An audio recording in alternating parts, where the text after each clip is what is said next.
এক কবিকে তার অপরিচিতা বলেছিল,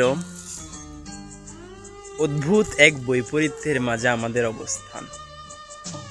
তোমার আকাশে কৃষ্ণচূড়ার এক রক্তিম উৎসব, আর আমার আকাশ জুড়ে ধোঁয়াশা আর ঝরা পাতার হাহাকার। তখন কবি ছন্দ মিলিয়ে তার অপরিচিতার প্রত্যুত্তরে একটি সুন্দর কথা বলেছিল।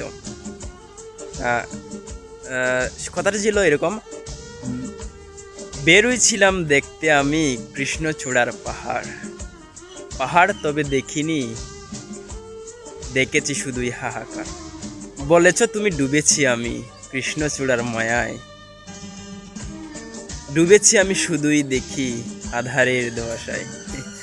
তো কবি কথাটি খুব সুন্দরই বলেছিল। আমার কথাটা আমার খুব ভালো লেগেছে, তাই আপনাদের সাথে শেয়ার করা।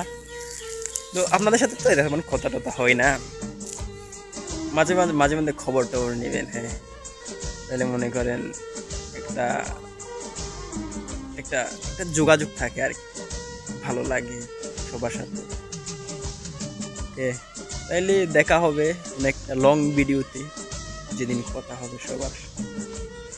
ধন্যবাদ।